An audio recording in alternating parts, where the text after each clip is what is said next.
Today we're going to elaborate on the Enlightenment, or the period of free thinking that took place between 1650 and 1800.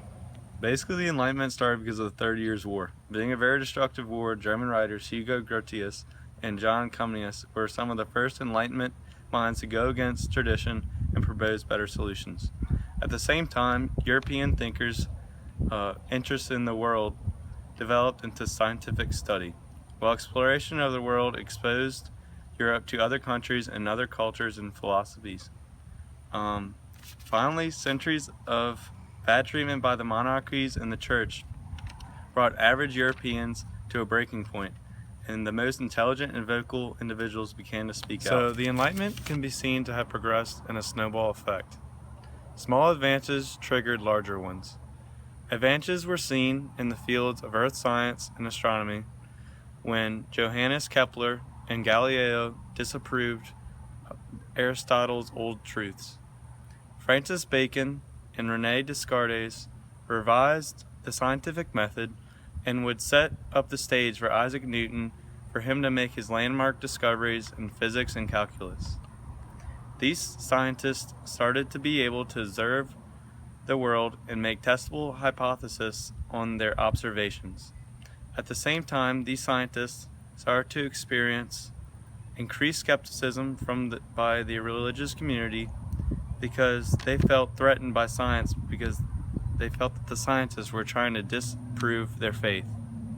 Nevertheless, the rebellious and innovative thinking of these scientists would inspire a century worth of thinkers. Finally, centuries of bad treatment by the monarchies and the church brought average Europeans to a breaking point, and the most intelligent and vocal individuals began to speak out. The first major Enlightenment figure in England was Thomas Hobbes.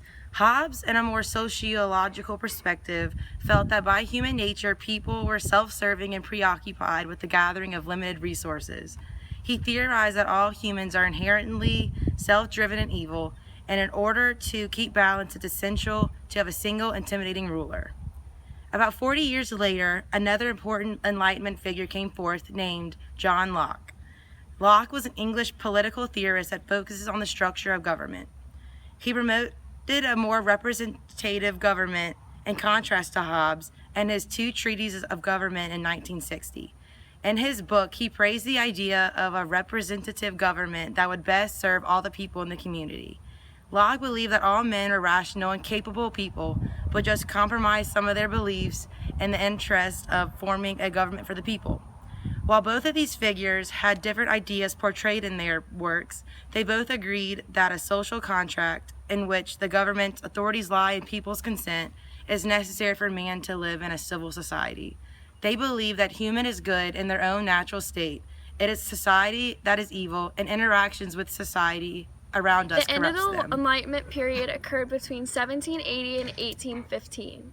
The end goal was to still throw out old authorities' rule and remake and reform society as a whole. Even though the war ended bloody and with the rise of Napoleon in 1804, the Western world was permanently changed for the better. With the expansion of egalitarianism, the trend of thought that favors equality for all peoples and fundamental worth and social status, the Western world was beginning to change. For example, Mary Wollstonecraft, or a leading frontrunner in the feminist movement during this time, inspired people around the world to change. For example, the Haitian War of Independence and Paraguay's first post-independent self-government. I found a statement online that caught my attention as stated on sparknotes.com. The Enlightenment period was the first time that the Western civilization truly started to become civilized. Even though this period will forever be thought of as bloody or undesirable, the movement had played an undeniable part in changing the world into the place as we know it today.